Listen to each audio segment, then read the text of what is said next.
Flat Earth Clues Part 1, The Empty Theater. This is part of a series of clues that can help you get your head around both the design of the flat Earth system we live in and who has been involved in the deception to hide it from you. The clue you have to look at is built upon another conspiracy that has been around for decades, namely the space program. Most of those watching this are aware of the varying theories revolving around NASA. The Apollo program, the space shuttle, the International Space Station, and so on. The clue itself isn't based on one of these highly debated topics, but the lack of one. More specifically, motion pictures based on actual events. This, like others in the series, is something you can check out for yourself. Everything you need to reference this is online. To begin, think of all the movies involving space travel that you've seen in your lifetime. You'll start with the obvious: Star Wars, Star Trek, Alien, just to name a few. In fact, if you go through your own personal list, you could probably come up with over 100 different off-world movies without breaking much of a sweat. That part is easy. For the second group, try to come up with space movies that aren't fantasy-based. You'll get a list that has Red Planet, Gravity, Mission to Mars, 2001, things like that. These films will usually take on a not-so-distant future theme, and where we could be down the road. And it's still a pretty good-sized list. These first two groups of films are encouraged by the authority, because they reinforce the globe model through assumption. The entertainment system demands that the globe view and solar system concept is a given. Therefore, the actual worldview must also be true. Or to put it another way, if you're using your suspension of disbelief as you watch a movie like, say, Gravity, then subconsciously you're reinforcing the movie right on top of the real world. The more of these movies you watch and enjoy, the more the lines blur between what you want to believe and what you actually know. Watch enough movies about Mars, and you will be less astonished when NASA announces an actual mission to Mars. Same with the moon, other solar systems, and so on. Releasing the movie 2001: A Space Odyssey in 1968, right before the actual moon missions, was no accident. It took the greatest director of all time 5 years to make, and several people who saw the theater screenings claimed that many military groups were listed in the credits, only to be removed years later. But 2001 is just a side note of this clue. For those who really want to dig into Stanley Kubrick's hidden vision, I highly recommend the documentary Room 237. A link to it is below as well. Now you are aware of the first two groups of space films. There are those that contain generous amounts of fantasy, and those who try to paint our near future. These two groups are easy to find. The third group is a challenge, and again, that's where things get interesting. The moon missions concluded in 1972, and even though it's still considered the greatest achievement by mankind, no fact-based movies were made regarding it until The Right Stuff was released in 1983. Now you might say that it had only been 11 years, and maybe it was tough to get the rights, and so on, but that's not what made the film interesting. The movie ran extremely long for 1983, coming in at 3 hours and 12 minutes. It was an exhaustive look at the astronaut selection process, the competition, and the training facility itself. But when the credits rolled 3 hours later, chronologically, they had only gotten to the low Earth orbit missions. Just for fun, Google The Right Stuff movie and see how many spacecraft you can find. It won 4 Academy Awards and did a great job at the box office, but the Apollo missions were never touched. The only other major motion picture that involved the actual moon program was Apollo 13 in 1995, a full 12 years later. Apollo 13 only covered a single moon orbit and no landing or close-up reference to the previous missions below them. And after 1995, that was it. Nothing. Hollywood is known for leaving no stone unturned, with reboots and sequels to nearly everything. Yet in almost 60 years, there has never been a single moon mission movie based on actual events. Hundreds of science fiction films reference in it. Everything from Superman to the Transformers. But literally nothing that covers the moon's surface. 6 complete moon missions involving multiple vehicles, moon buggies, playing golf, and no one wants to touch it. Now, to be fair, there was a TV miniseries in 1998 covering the subject. It was produced by Tom Hanks, who got involved after starring in Apollo 13. There has been no professional production of any kind since then. Again, just for fun, Google From Earth to the Moon TV series and see what you find. The why is easy, and the clue revealed. If Hollywood makes a movie about the moon landings, and it's indistinguishable from the real thing, then how do you know which is real? It raises some subtle questions involving stage technique and how long they've been in place.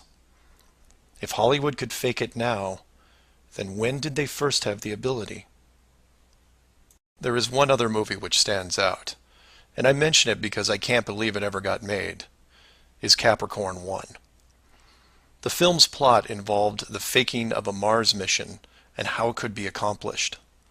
In short, it's part of the Conspiracy World Bible. I highly recommend it, and the link is below.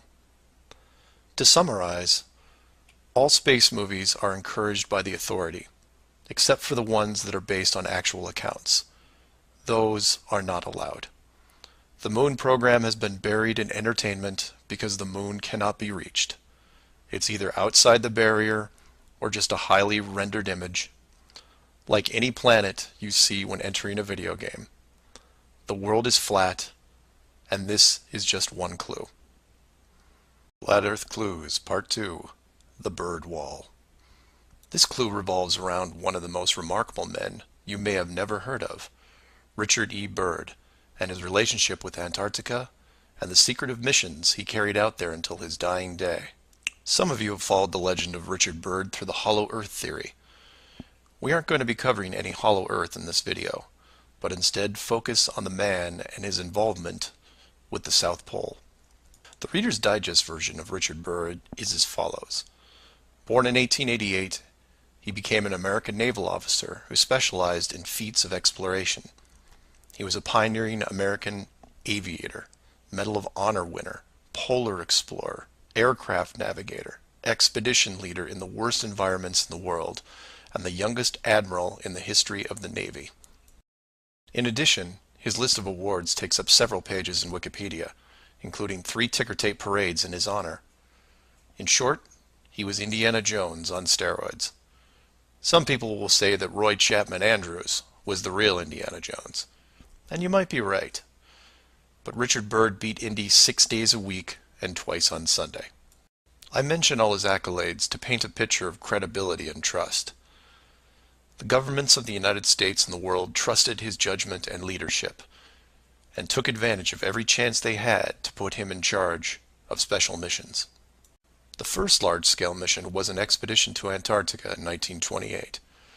This was noteworthy because even though he had just flown over the North Pole in 1926, all expeditions from 1928 on were focused on the South. The expedition lasted 2 years, and during it, at the age of 41, he was promoted to admiral. His second Antarctic expedition ran from 1933 to 1935, and his third from 39 to 40. While in Antarctica, he was also an advisor for other countries who had their own expeditions, including England, France, Germany, and building off previous countries' expeditions from Belgium, Japan, and Sweden.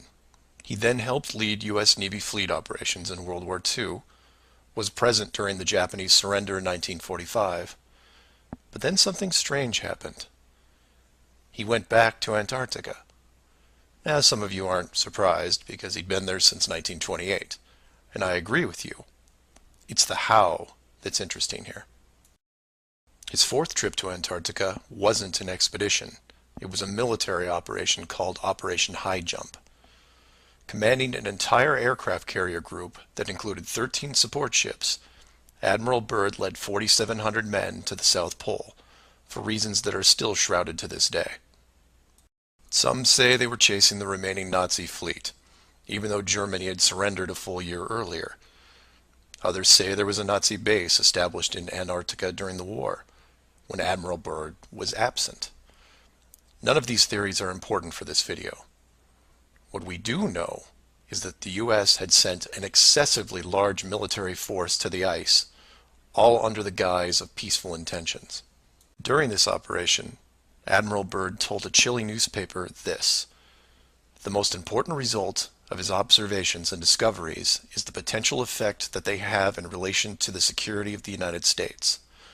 The fantastic speed in which the world is shrinking," recalled the Admiral, "is one of the most important lessons learned during his recent Antarctic exploration.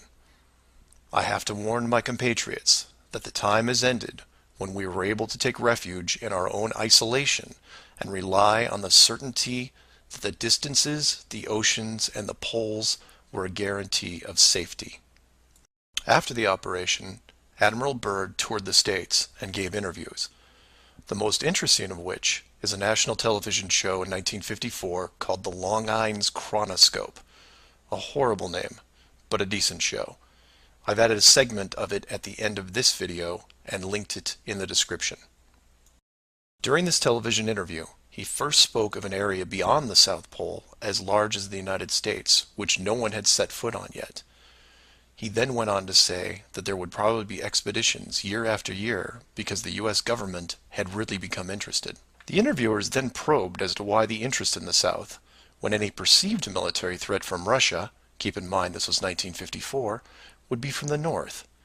He went on to say that it was the most valuable and important place in the world for science. It involved the future of the nation, an untouched reservoir of untapped resources, including coal, oil, minerals, and uranium. He added that at the time of the interview, there were 7 nations currently engaged in Antarctica, including Russia, Australia, Argentina, Chile, and New Zealand. During the interview, the Admiral talked about planning the next military mission to Antarctica. It was called Operation Deep Freeze and ran from 1955 to 1956. The mission was completed, and he supposedly returned home. Now this is where you come in and say, so what? And normally I'd agree with you, except for what happened next. Nothing happened next. The missions just suddenly stopped, and that was it. No other expeditions, military or otherwise, were conducted on the continent, ever. Then a treaty was put in place banning any country from doing basically anything. The end. And if you're wondering what you're missing, it's this. Admiral Byrd goes on television, says that this massive body of land, most of which sits on a plateau 2 miles high, is rich with every resource you could ever want, energy rich, pristine, with no indigenous population or plant life, and every country that has sent teams is ready to carve it up like a big turkey. Not to mention, there's an expanse of land larger than the United States they haven't even looked at yet. And out of the blue, everyone just calls the whole thing off? There are no environmentalists in 1959. This is land of diner food and 20-cent gas. I'm calling total BS on this one. The dollar value of the initial resources find would have fueled armies of greedy companies. So what happened? They found the edge, that's what. And the last thing they were going to do was let unsupervised companies near it, regardless of the money. Even if it was hundreds of miles away, you couldn't allow resource corporations even into a safe area, and then years down the road as they expanded, tell them, oh, sorry, you can't go beyond this point. When the companies would ask why, what would you tell them? And now the interior of Antarctica is off limits, with no revisions until the year 2041. You can take tours of the outer islands, but there is a hidden line, enforced by the military, that you will not be able to cross. Because the interior is actually the exterior edge. It's there, it's hidden, and it's protected. The Earth you live on is flat. Distinguished guest for this evening is Admiral Richard E. Byrd. The North Pole used to be a no man's land, but these are the days when, by buying a ticket on a commercial airliner, you can fly across the North Pole and drink a cocktail at the same time. You know, only 60 or more years ago, about 35 years ago, our guest tonight found out whether there was any land north of the North American continent. He made that first discovery flight, and I must say that Admiral Byrd, our guest tonight, is not only our greatest living explorer, but he's been an inspiration to countless Americans. Admiral Byrd, you've been to both the North Pole and the South Pole. Is there any unexplored land left on this Earth that might appeal to adventurous young Americans? Yes, there is. And not up around the North Pole, because it's getting crowded up there now, because they find out it's really usable, not only to live in, but militarily. But strangely enough, there's left in the world today an area as big as the United States that's never been seen by a human being. And that's beyond the pole on the other side of the South Pole from Middle America. And I think it's quite astonishing that there should be an area as big as that unexplored. That's a tremendous So challenge. there's a lot of adventure left down at the bottom of the world. Admiral, an expedition to which I believe you're the advisor is now en route. What is that expedition doing? Well, that's the icebreaker Atka, and it's a reconnaissance expedition. It's going down to the South Pole area to make certain observations and to look for some bases.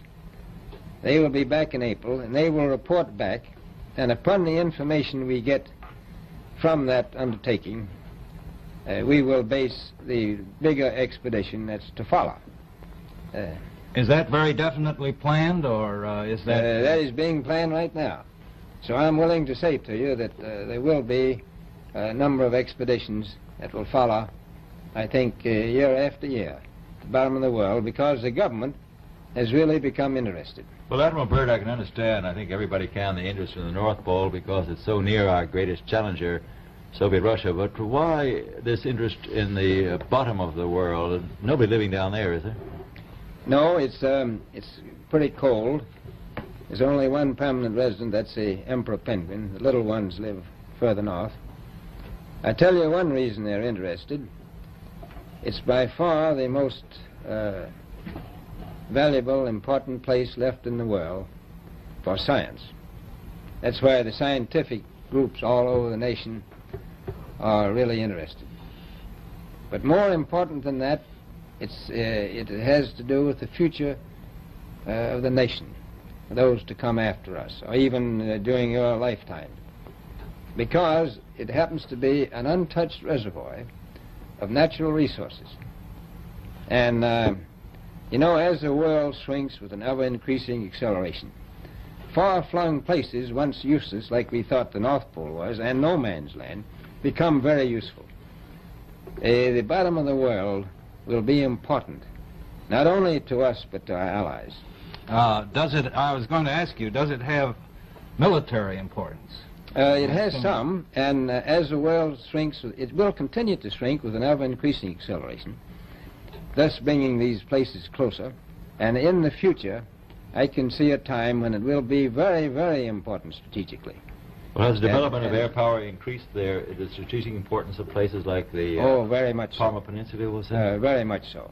Even now, if anything happened and we lost the Panama Canal, we would have to control the islands just north of Antarctica, which are part of Antarctica. Then between there and Cape... Admiral, you speak of the resources of Antarctica. What are they? What are the natural resources there? Well, we've found enough of coal within 180 miles of the South Pole in a great ridge of mountains. It's not covered with snow, enough to supply the whole world for quite a while. Well, that's the coal. Now, there's evidence of many other minerals. We are pretty sure there's oil. Now, that coal shows the bottom of the world. Now, by far the coldest spot in the world. Where that coal is gets 100 below zero in the winter. Well, It was once tropical. So we think there's oil there, and there's evidence, probably uranium there. Is it any secret? Is there uranium there? That would be the only thing that would be practical to actually go after, I suppose. Everything else would be economically unfeasible, wouldn't it? Well, as we recklessly expend our resources, the time will come when we'll have to go after that stuff down there. Well, you know, I avoided what you said about uranium. I'm not sure about that. I don't want to have the world fighting over the Antarctic. And Robert, is there a competition among other nations to try to get information about Antarctica and possibly to secure some of these resources? Well, yes. There are now 7 nations very much interested. Russia is interested tremendously. That I'm sure of. Australia has an expedition down there.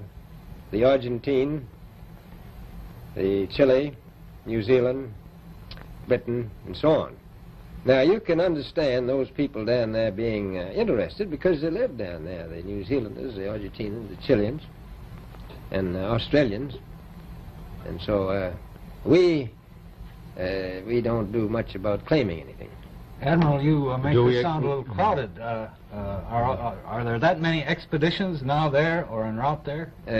Well, you know, as I said, it's the most peaceful place in the world, but I don't think it will be for long because of this intense interest on the part of other nations and this nation. Flat Earth Clues, Part 3, The Map Makers. For those of you outside the United States, USGS stands for United States Geological Survey, a scientific branch of the U.S. government. Formed in 1879, and with the help of the ever-expanding American Empire, they quickly became the premier map makers of the known world. Currently, they have around 9,000 employees and an annual budget of over $1 billion a year. They also have extensive science departments covering biology, geography, geology, hydrology, and many programs tied to them. Their motto since the 1990s has been Science for a Changing World, and I'm going to show you how true that really is. What does this large, really boring government group have to do with the flat Earth? To understand that, you have to look into their origins, which is in geography. To do this, you'll need to open another page that specializes in maps. The maps you see in this video are from Wikipedia, but there are others you can reference as well. The wiki list of map projections isn't much to look at as a whole, although there are a number of interesting takes in the worldview. Not only do they have just about every perspective when it comes to the land we live on, but some detailed information on where the map originated, including name type, the origin or creator, and the year the map perspective was proposed. Now, some of these will be very familiar, especially the ones that you would see on your classroom wall. There are a number of variations here, but the one that has been debated on recently would be this one, the Gauls-Peters, which accurately shows the size difference between the continents, the most obvious clue being that the white continent of Greenland is actually tiny compared to Africa. But I digress. If you keep going down through all the different shapes, you'll get into circular maps, but only one of these is a top-down perspective that shows the continents in the center surrounded by an unbroken ring of ice. In Wiki, it's called the azimuthal equidistant, and just to make it easier, I'm going to abbreviate and call it AE for short. Why is this map so interesting? Well, if you're looking at the Wiki page, you'll spot a few reasons. The first is that in the notes section of the map, and I quote, "Used by the USGS in the National Atlas of the United States." It also mentions that it is used as the emblem of the United Nations. Of all the maps on this screen, it is the only one that references a group of any kind. And if you keep this page open and navigate over to the Flat Earth section of Wiki, you'll notice towards the bottom of the page a similar map. I've referenced it here, and you can tell quite easily it's identical, but not referenced or linked as the AE model. To make things even more strange, we go back to the USGS model, and you see that it was first proposed 1,000 years ago, and you may think, well, that's a bad link. So you compare it with the person who proposed it, and you get this guy. Al-Biruni. Who was Al-Biruni? Well, he lived around 1,000 years ago and was considered one of the greatest scholars of his era, schooled in multiple sciences. Have you ever heard of him? I hadn't. Maybe it's multiple bad references in Wiki. Well, no, because NASA knows who he is and named this moon crater after him. So why is the USGS using a version of the world map designed by a 1,000-year-old Persian scientist? Because it's correct. That's why. So to be clear, let's compare them again. The United Nations flag, the USGS official map of the Earth, and the flat Earth model. All identical, but one isn't recognized and instead ridiculed as an outdated look at the world. And this is one of those political quandaries that the authority gets stuck in. The short version is this. The government is on the same page as the flat Earth, but they can't admit it, even in confidence. We know the Earth isn't flat, they say, but it really is. We know you use the same map as we do, but ours is just an image. And anyone who says differently is obviously crazy. It makes you wonder how long the USGS has been using that model as an official reference. The United Nations started using it for their logos in 1945, and then made some final adjustments in 1947. And the UN flag also raises a few questions, like, why isn't Antarctica represented on the map? Is it supposed to be assumed in the outer circle, or perhaps the spiky olive branches on the outside? They don't mention it anywhere online. And this is what I like to focus on. The gaps, the holes in the plot, the unanswered questions. The USGS using the same map as the flat Earth, but not saying why, not recognizing it, or that you can't link the very same image from the Flat Earth Wiki back to the actual AE definition of the projection. The authority figured out in the 1950s all of the borders of our enclosed world, and have done a great job hiding it over the decades. But the world's a complex place, and there are clues out there just lying around. I think it's time you saw some of them. Flat Earth Clues, Part 4, Shell Beach. This clue covers the near-perfect design of the Flat Earth model, and will break down some of the logic behind the decisions made. It sounds like a big task, and it is.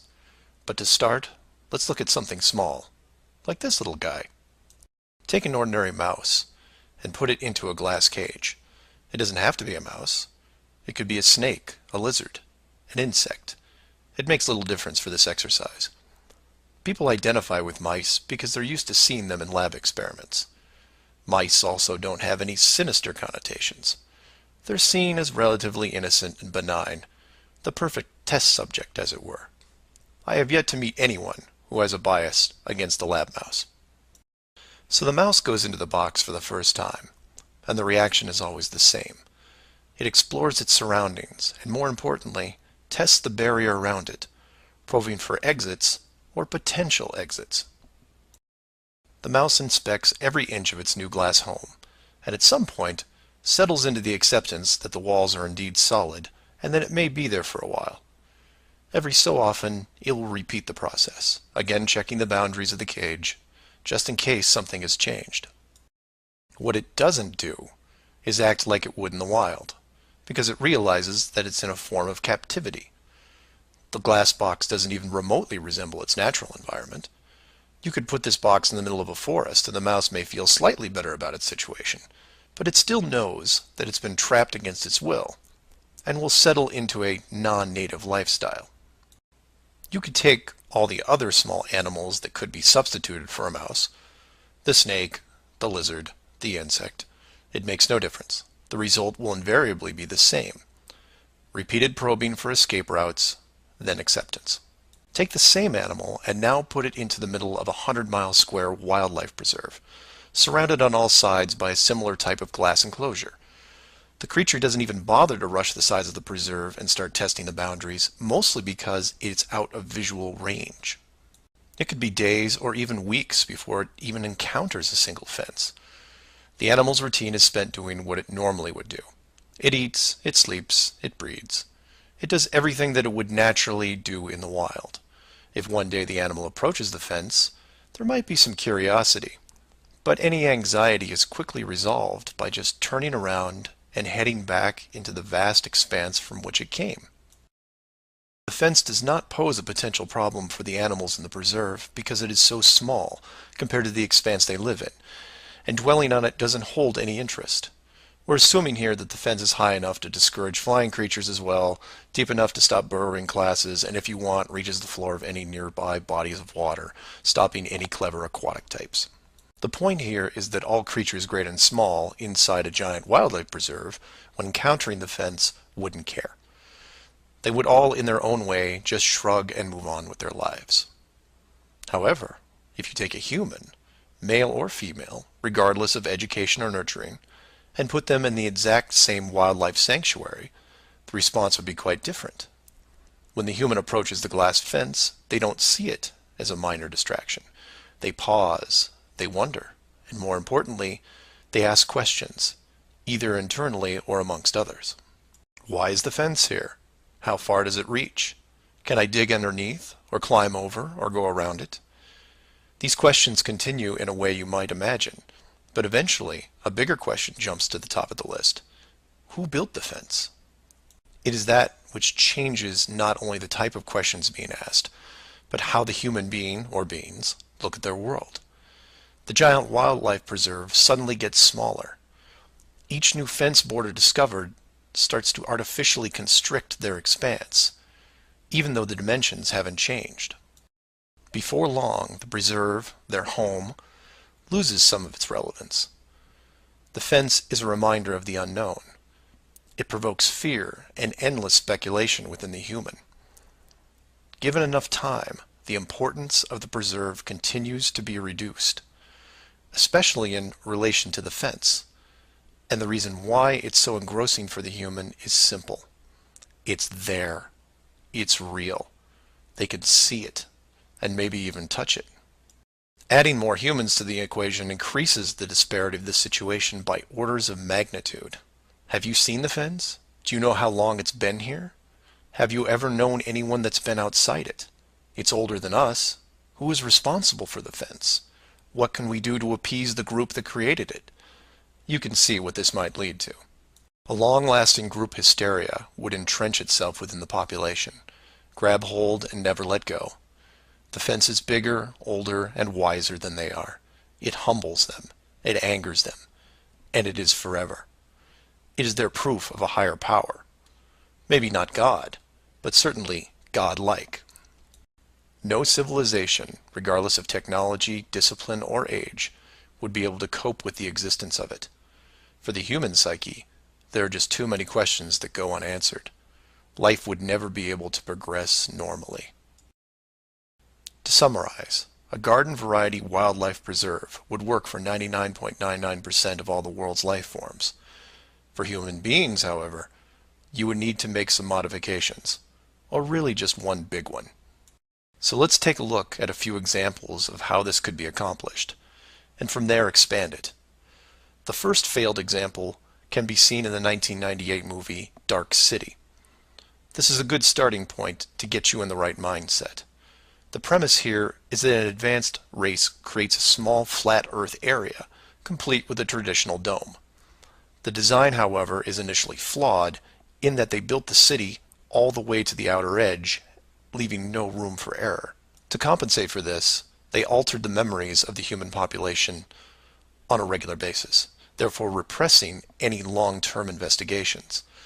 However, in movies, there are always anomalies, like the police officer who realizes that even though he remembers visiting a place called Shell Beach, there is no way to reach it, because Shell Beach is outside of the flat world and never existed.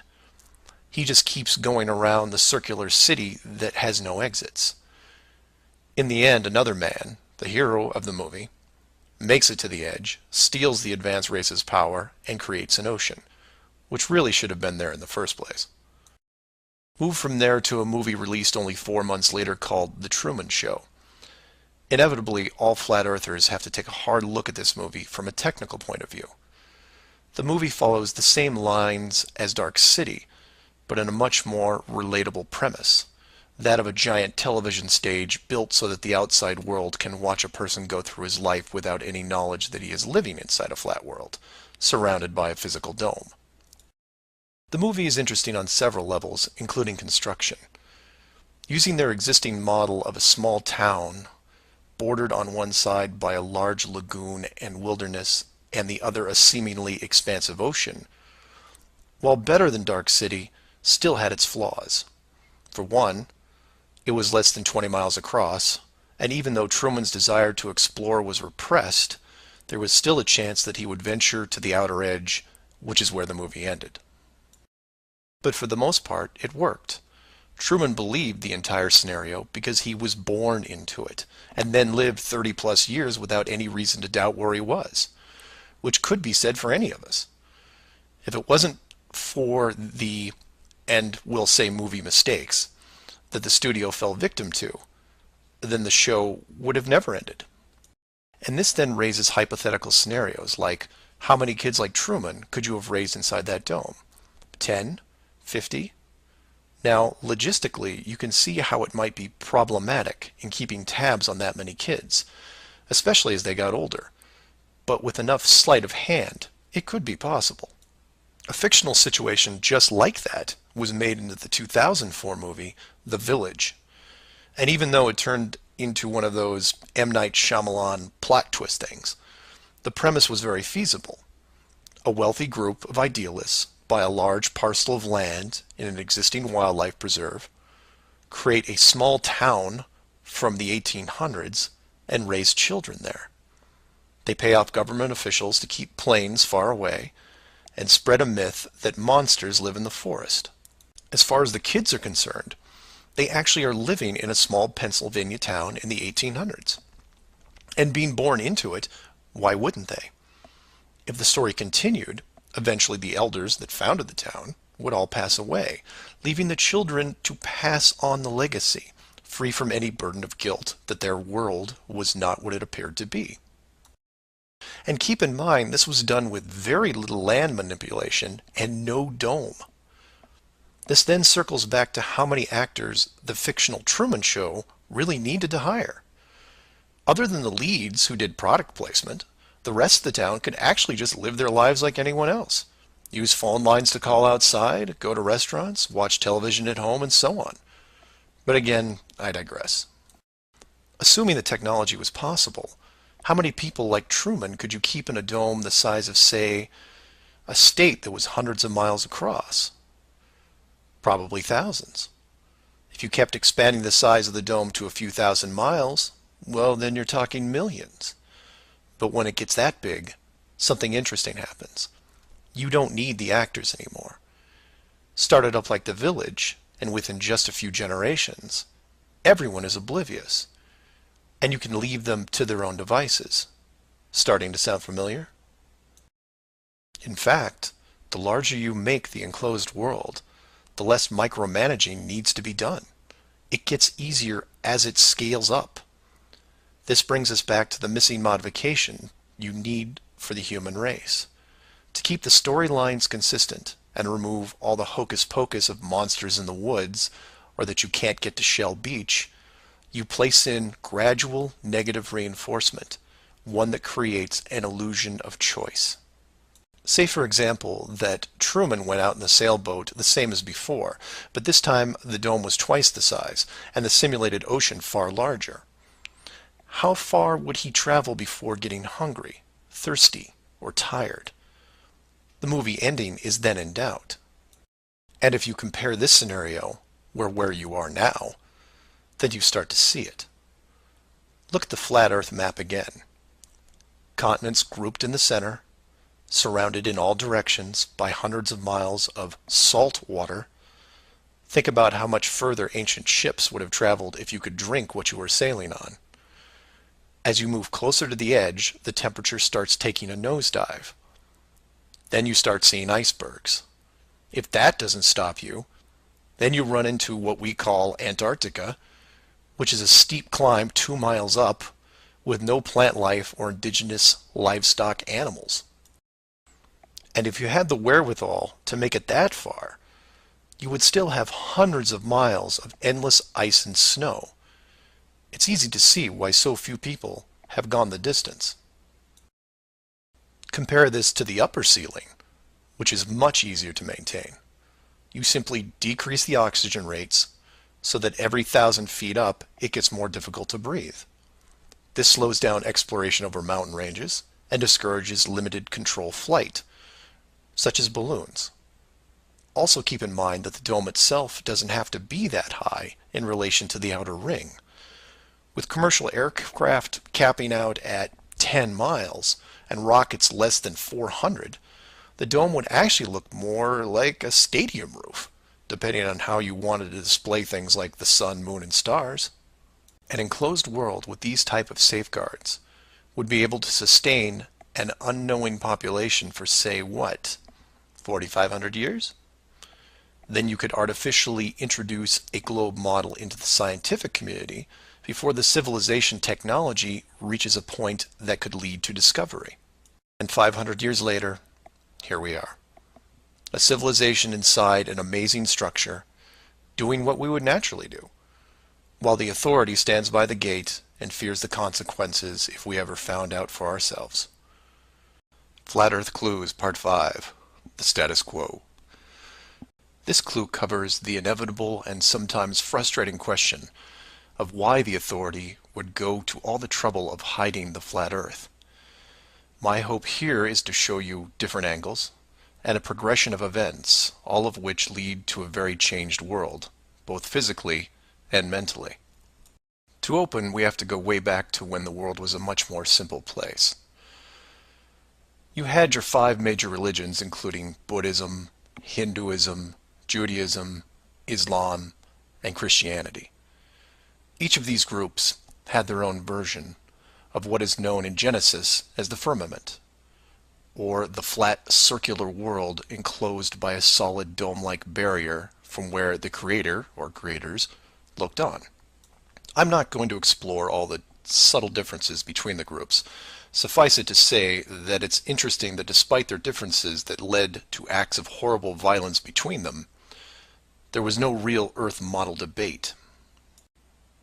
So around 500 years ago, the science community, led by Copernicus, who probably had a little help, introduced what we now know as the heliocentric, or globe model of the world, which in turn changed the solar system, galaxy, and so on. The religions, seeing that this globe model was gaining popularity, feared a loss in the fan base, so they all adapted their religion to include the globe model. From their point of view, it was a small change from a circular to a globe world, and really, in a few generations, who would remember anyway? So the churches, mosques, temples wrapped up their flat earth model in a metaphoric soft cloth and put it in the drawer with the good silver for safekeeping. Remember this, because we'll come back to it later. And hundreds of years went by, with science promoting all the aspects of the globe, and the religions promoting their beliefs upon this globe. The world kept spinning, so to speak, and everyone was happy. Then in the early part of the 1900s, you get this pesky explorer named Richard Byrd. He has family money, all the right connections, and secures basically unlimited funding and the government green light to probe every piece of unseen territory there is. It was inevitable, I guess. A young man who has an unquenchable desire to see all that there is to see, and then granting him the tools needed to accomplish this goal. He pulls a Truman and gets lucky, crossing the vast salt ocean, avoiding the icebergs, arriving at the frozen coastline, and he keeps going. He was never going to stop. One day, after crossing hundreds of miles of high-altitude ice and snow, Admiral Byrd sees it, a barrier. And to him, it's just a barrier, not the barrier. He is but a tiny speck in front of it. It stretches out on both sides as far as he can see, and straight up so far that he can't discover the beginning of the arc. The great explorer now has a new challenge, finding the shape of this thing. It's much like a blind man describing the elephant. Until you feel out the whole thing, what do you really know? If you look at the AE, or Flat Earth Overhead Map, you see the problem. To even determine the scope of the outer wall, you have to circle it. It would have taken months, if not years. You could use a series of ships going in opposite directions, or planes, but there are refueling stations that need to be built, and so on. His task was challenging, to say the least. Admiral Byrd kept laying the groundwork of the great discovery until his eventual death in 1957. A year later, the United States and Russia found the upper edge. From there, the math was easy, and moreover, you could actually see the real world. Then, of course, there is the decision, or deception, depending on how you looked at it. The authority made the call to hide the actual shape of where we live, then sealed off the outer edge from prying eyes, and created the space program not only to reinforce the globe model, but to control it. There was really only one reason they cared about this, and it takes a while to process. So let's look at the immediate effects of actual disclosure and work our way up to the authorities' biggest fear. For this exercise, we'll look at releasing the news today, instead of, say, 1958. While 1958 would have been easier, it's much more relevant and entertaining to explain it in modern terms. We start with a press conference by, let's say, the United Nations, who have discovered that the world is indeed enclosed in a giant high-tech dome of unknown origin and age. The public reacts with wonder and awe, trying to take in the sheer scope of this announcement. Facebook crashes, Twitter crashes, entire mobile networks crash. It's like hitting a beehive with a sledgehammer. News organizations around the world send teams to the outer edge to confirm the finding, and the general public is glued to their media devices.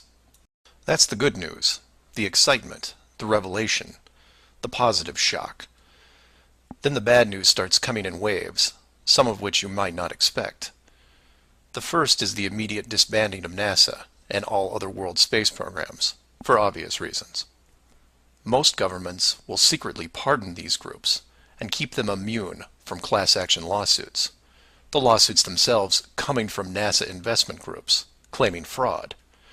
Regardless, everyone at NASA, despite their good intentions, is out of a job overnight. And this is where you would say, good, they deserve it. About time they stopped lying to everyone. Oh, but it doesn't stop there, because every contractor and subcontractor that are exclusively tied to NASA, they have to shut down as well. Fine, a few thousand jobs lost, no big deal. And the ripples continue to spread, some bigger than others. Observatories all over the world close their doors, and the reasoning is this. If you've been looking at the ceiling for decades and couldn't tell it was a ceiling, then what good are you? Every university in the world that has an astronomy or astrophysics program, well, they don't anymore. Stephen Hawking, his book writing days are over. Carl Sagan, no more nova in syndication, I guarantee it.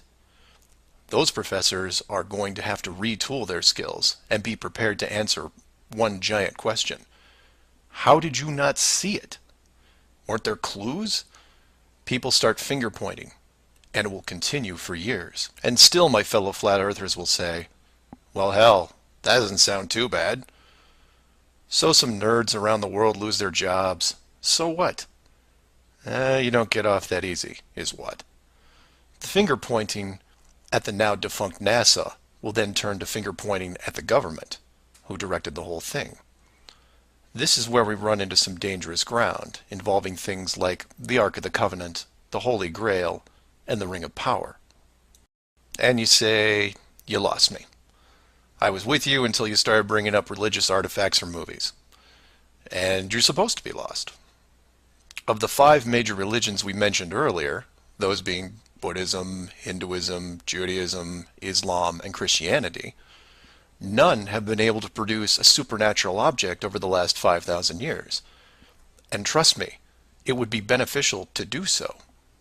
The Ark of the Covenant would benefit Judaism, the Holy Grail Christianity, and the Ring of Power, well, that benefits someone else. Maybe I'll leave alone for now.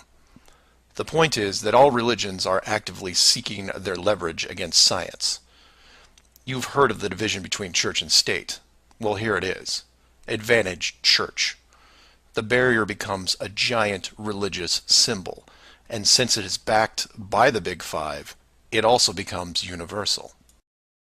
The Big Five then go into their drawer with the good silver and pull out this belief that was forgotten but not lost, and say, we knew it all along, and science lied to us.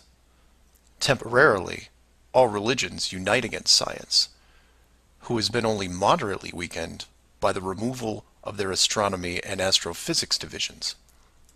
But the public won't care, because they will listen to the group shouting the loudest, and no one yells louder than the church. They will scream with righteous fury that the dome was built by our God, your God, and the people will turn to science and hear nothing but crickets. And that's where the world changes, because in times of great stress, the public will want words, and while religion has no shortage of them, science simply is incapable of taking leaps of faith. I'll take a glass half full approach and say that anyone listening to this is probably an intelligent, rational person, one who can make informed decisions outside of the conventional doctrine. But for every one of you, there are hundreds, if not thousands, of mouth-breathing troglodytes who will not walk but run to the respective house of religion and say, you were right about this. What else can you teach me? This is what fills the current authority with pause. The unknown response to that question. Will religion take the high road and work with what remains of science to discover the truth? It's possible, I suppose. It's also possible that religion will combine this technologically advanced society with a revitalized and aggressive doctrine that then transforms daily life into something that makes the book 1984 seem like a Saturday morning cartoon show. I'm hoping that mankind will prove me wrong, but so far, that isn't the case. Flat Earth Clues Part 6. Depth Perception. This clue looks into the inevitable design question below the surface, or more specifically, how thick the flat Earth design would need to be. To start, let's quickly recap the design features so far. A basic dome structure made up of advanced high-density material, thousands of miles wide, and at least 100 miles in height. The ceiling of said structure being projected upon by an ultra-high-definition system using super LED technology and a combination of 2D and 3D imaging to simulate all celestial bodies, including sun, moon, stars, and so on.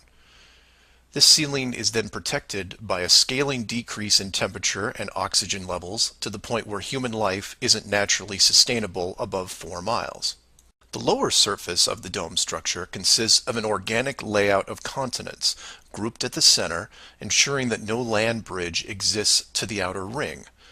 This is then surrounded by hundreds of miles of salt water in order to limit sea travel. The salt oceans are then adjusted with a scaling decrease in temperature as the outer area is approached, to the point where salt water freezes, forming icebergs, further reducing sea travel. The outer ring is then elevated to a height of 10,000 feet, reducing oxygen levels, and a buffer zone of 300 miles is created. This zone is devoid of all life forms that could be used as food, further discouraging land travel. That all sounds pretty good. But we left out one thing: depth. Keeping human beings away from the ceiling is easy, because it requires higher technology. Protecting the outer ring is a little more difficult, but can be accomplished with layers of negative reinforcement. Protecting the actual common ground is a different challenge, because digging is basic. Everyone knows how to use a shovel, and most construction requires a generous amount of digging. In addition, natural resources such as coal, oil, minerals are harvested through large-scale digging operations. So it's safe to say that any human population is going to be digging a lot of holes because it's easy and it's necessary to continue their way of life. That being said, how thick would you need to make the flat Earth model so that people didn't accidentally dig their way through? You could use the same method as the outside barrier and create a series of undesirable layers, ending in a solid barrier. But the ever-expanding increases in general population would create an unnecessary risk. If the bottom of the flat Earth was composed of, say, an unbreakable material, this would pique the digger's curiosity, and if repeated all over the world, would raise suspicions of design. While a solid barrier works at the end of a frozen wasteland where no one is venturing, or allowed, it doesn't do much if it's found in a mining quarry or someone's backyard. For that, you need something that hasn't been used up to this point. A scaling increase in temperature, all the way to an ignition flashpoint and then beyond. Now you will jump in and say, well, of course, we all know that there is molten rock below the surface. We see it in volcanoes and, well, volcanoes. Yes, you do. And we've all seen the cross-section diagram of the globe Earth, which shows ever brighter bands of molten structure and so on, which is why I included the wiki link in the description that covers the official view of the Earth's structure. And I quote, "Scientific understanding of the internal structure of the Earth is based on observations of rock in outcrop, samples brought to the surface from greater depths by volcanoes, analysis of seismic waves, measurements of gravitational and magnetic fields, and experiments with crystals at pressure and temperatures characteristic of the Earth's deep interior." In short, they have no clue on what's below them. None. In fact, the deepest holes ever drilled, which I've also linked in the description, only go down 8 miles. To repeat, no one has gone below 8 miles anywhere. And every drilling survey is the same, a scaling increase in temperature to the point where drill bits stop working. And you come back and say, but volcanoes. Yes, there are volcanoes, holes in the earth where molten rock is produced, under pressure, I might add. Certainly that can't be artificially created. No?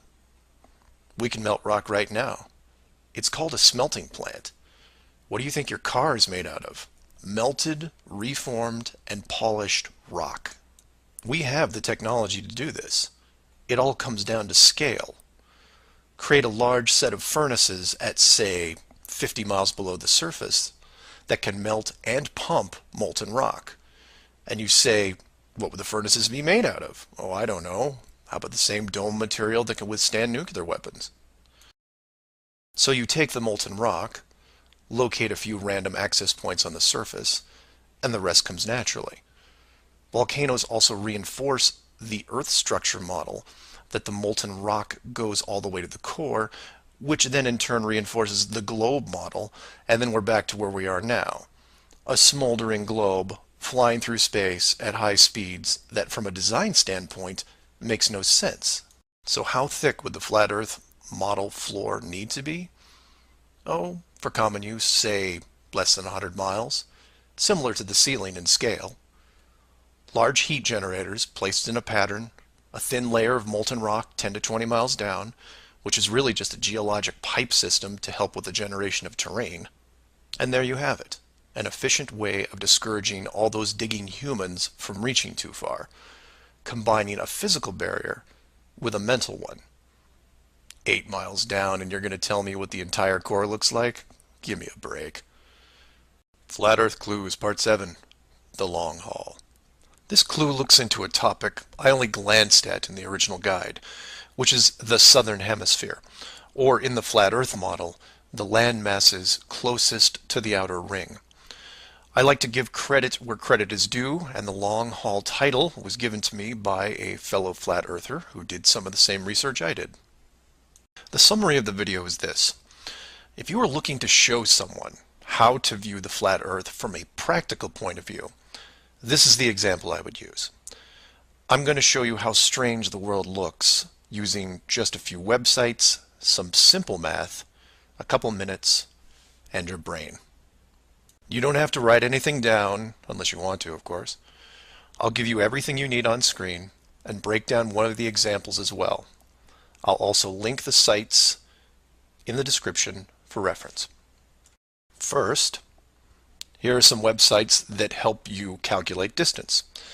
The GPS on your phone already does this, and you may have an app as well, but here are some dedicated examples. Timeanddate.com, tripit.com, distancefrom2.net, worldatlas.com, freemaptools.com, and travelmath.com. If your favorite isn't listed here, like Google Maps, then use whatever is most familiar to you. Now we are going to look at two specific groups of cities. The first group is going to be from the area around Australia, including New Zealand. We'll call this Group 1. Group 1 includes Melbourne, Australia, Sydney, Australia, Perth, Australia, Auckland, New Zealand, Christchurch, New Zealand, and Hamilton, New Zealand. The second group is going to be some cities in South America, all in the southern hemisphere. I mention this because if you go high enough, you will run into a few cities that won't work. Group 2 includes Rio de Janeiro, Brazil, Sao Paulo, Brazil, Brasilia, Brazil, Buenos Aires, Argentina, Lima, Peru, and Santiago, Chile. Again, there is a link in the description with many other airports. Now, these two groups are interchangeable, as you would imagine, so you can start or end with either Group 1 or 2. The results will be the same, and just to make it interesting, I'll use a slightly different example which a fellow flat earther did the legwork on and show you that even these two groups aren't exclusive. So you take anything from Group 1 and anything from Group 2 and you get some distances ranging from 6 to 8,000 miles roughly.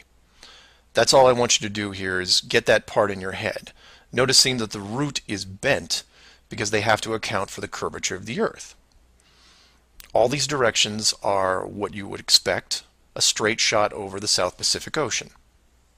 Now, just to prove it's not an exclusive route, instead of starting in, say, Rio and landing in Auckland, I'll start what should be the opposite side, in Cape Town, South Africa, which is roughly the same distance on a globe Earth coming in at 7,300 miles. Notice on the map it's still a straight shot through the Indian Ocean and not crossing any countries. An easy route. I try to book my flight.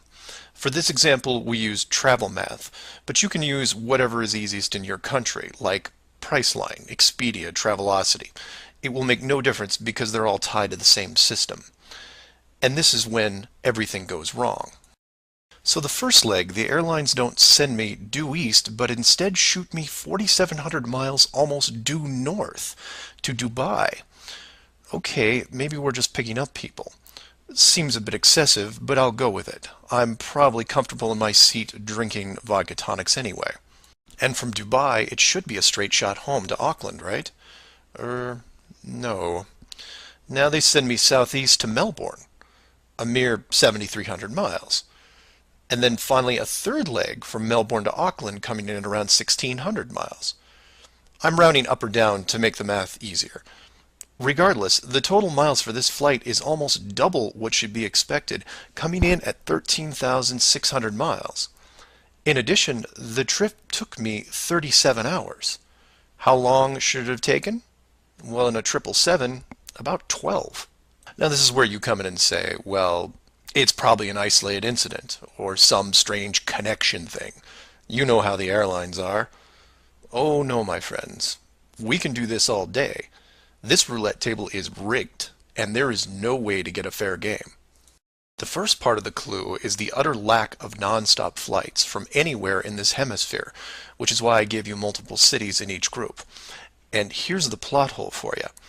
Flying from international cities like Sydney, Rio, Santiago, or anywhere else close by, you can't get a single non-stop flight, no matter how much money you pay. I tried to do this for an entire night, and it was like playing an online casino game, one that I was losing most of the time. The connections kept coming in like spam windows. Start in Christchurch, go to Auckland. Start in Auckland, go to Sydney. Start in Sydney, go to Dubai or Los Angeles or somewhere else that makes no sense. Some of these connections took the trip over 50 hours to complete. Go ahead, try it yourself. You may find one nonstop. But even then, the strangeness doesn't end there, because the speed is wrong. For reference, I included an optimum cruising speed guide from a commercial pilots forum that lists all the international aircraft used in these routes. A 777, the current state-of-the-art flagship plane, designed for maximum fuel efficiency, has a cruising speed of 640 miles an hour.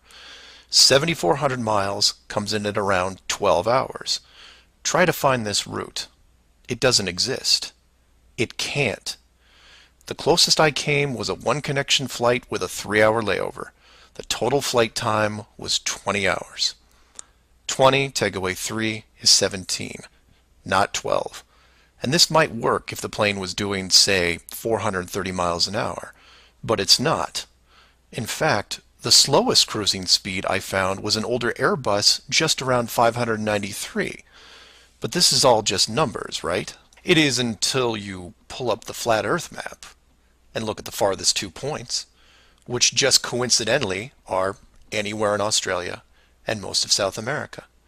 Or my example of Lower Africa, which you can see isn't west at all. It's a shell game, and a very good one at that. Keep people guessing with multiple connections and layovers, jumping from city to city. People just sit in their seats, trying to sleep through it. And then it hits you. Well, the pilots would know, right? They fly all day, every day. Certainly, they would have figured it out by now. Some of them would get suspicious, sure. Any decent navigator will be able to work out the speed, fuel consumption, and odd connections. But imagine what they would have to get their head around. First, they would have to ignore the world GPS system that has been leading them to their destinations without error. If you want some interesting side reading, check out the link on the history of the GPS. And I quote, "Developed in 1973 to overcome the limitations of previous navigation systems, integrating ideas from several predecessors, including a number of classified engineering design studies from the 1960s. Oh, and by the way, was created by the Department of Defense, the same people that closed off Antarctica. GPS went fully live in 1995. So if you were a pilot before then, you might have been able to pick up a breadcrumb trail. After that, very difficult. Plus, let's say you did figure out that something was off. Who exactly would you tell? The FAA? You would be looking around and wondering why you were the only one to see it. And then what? You make the leap of faith and see that the entire map system is wrong? Never gonna happen. You might as well just tell them that an alien spacecraft followed your plane around for 2 hours. We know what happens then. Start playing Flight Time Casino for yourself. See what interesting things you can discover. And while you're at it, show it to any pilots that you know. But don't forget to leave the words Flat Earth out. Because that's crazy, right? Flat Earth Clues, Part 8. The Creative Force. This flat Earth perspective takes a look at the design from the ever-present why standpoint. And although it will review some of the dome technical features already discussed, I'll try to do it from a different angle, or more specifically, why I might build it. Someone mentioned to me recently that while the dome was a very big concept, it made the world much smaller. Kind of like what Admiral Byrd expressed in an interview all those years ago. This someone also said that it made them sad, which I understood. And while I did what I could to comfort this person, I realized that I could have done more. So this video is for the people who look upon this world with their new eyes and start drifting into a state of melancholy. To preface, this isn't jail, nor are you lab rats. And before I'm done, I hope to show you a version of why. To start, let's look at an old story, one that you may have heard, involving another enclosed world, kind of like yours. I say kind of like yours because the finished design that you are sitting in right now took several revisions in just about every aspect, much like any project. You come up with ideas, you see what works and what doesn't, and you improve the process until you come up with something that, while not everyone agrees upon, satisfies the best of all criteria.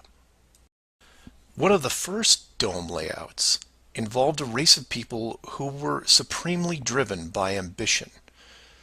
They didn't have a word for lazy or fear.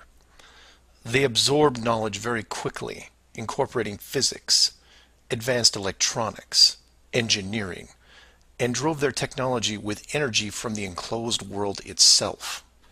And when their technology had reached the point where the dome structure was discovered in its entirety, there was no reaction of wonder and awe. They just looked up and squinted at the sky. Eventually, those squints turned into glares. Oh, they had religion, to be sure, and it was tied to their daily lives, but to them, this wasn't religion. It was a challenge. Almost like they weren't that impressed. Hard to fathom, right? Seeing that your world had borders, but instead of being afraid, shaking your fist at the sky with arrogance. But that's what they did. So much confidence and might that when they found out where they really were, a new priority was created. At first, they dedicated broadcast channels to calling the dome builders out, demanding answers, and ran them day and night. At the end of each cycle, the words kept repeating, "We know." But arrogance ebbs at patience, and their demands were met with silence, which was taken as blatant dismissal. This fueled their ambition even more. The people withdrew all their efforts from breaching the outer barrier and formed a new plan. If the creators were not going to submit, then they would build a bridge and meet them at the gates. So a building was designed, but to call it a building was to call the pyramids a sand castle. It was the greatest structure ever conceived, at least to them. It was to be over 30 miles wide and hundreds of miles high, enough to reach the dome ceiling itself, where they would meet the builders face to face. They abandoned nature completely and pushed aside ecologic systems to accomplish their goal. They cannibalized entire mountain ranges, which they used to admire and love, to acquire the raw material for the awesome structure. The work crews built with flawless precision, and it was obvious that it was going to succeed. A bridge to the edge of the sky itself.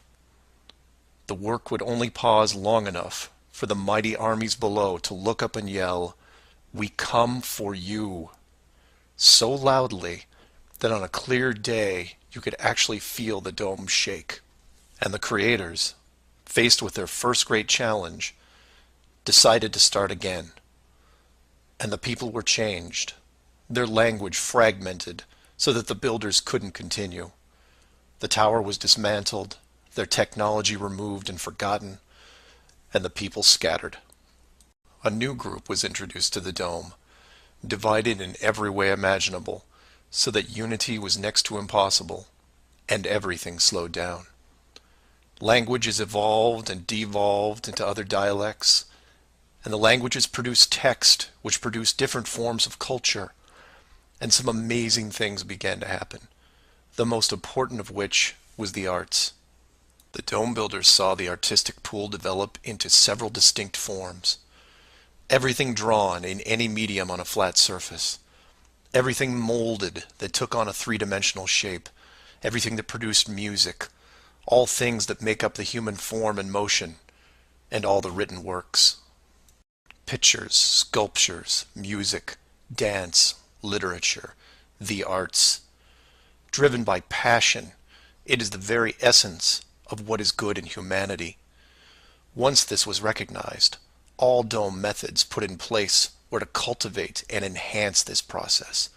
Land masses were adjusted with geology and temperature to support every kind of terrain, with mountains, rivers, oceans, plains, forests, jungles, deserts, all of it stunning, all of it stimulating the human mind, nourishing it. And the modifications continued with seemingly endless shades of weather. The The sky was overhauled, a moon added, and layers upon layers upon layers of stars, so that one day, when the people were able to see further than their own eyes, there would still be something new to see. And the arts flourished, but there was a cost. The languages and division of cultures had put the population at odds, and wars were raging at regular intervals. The dome builders debated if the price was too high.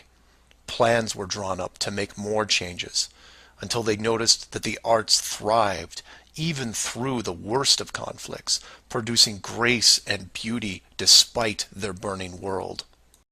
It was wonderful and terrible at the same time, and the debate outside the barrier continued to intensify until a majority spoke out and said, "This world is a creative force, and we must see what it leads to.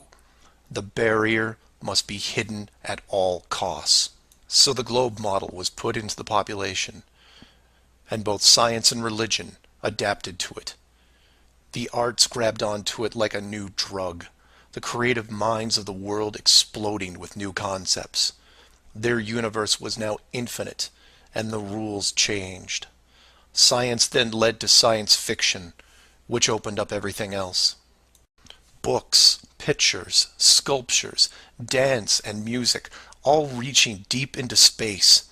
Decade after decade of wonderful possibilities, rising above the ashes that were at their feet. And it's not just the artists, it's everyone. You affect others, who affect others, who inspire others, who build it, paint it, sculpt it, sing it, who then put it up on a pedestal and hold it under the light and say, "This is a piece of who we are." And for every one of them, there are hundreds of others who, for whatever reason, were unable to express the songs and images and stories that are in their heads. Imagination is far more important than knowledge because it is limitless. It is your shield, your sword against the cruelty of destructive forces. There are those right now who live in chaos, whose life is surrounded by a swirling nightmare from which they think they'll never escape. These are the true warriors of the world, and they are far braver than me. I am humbled by those who suffer the most. Know that mountains were built for you. Oceans were built for you. All of this was built for you, your struggles, and your trials by fire.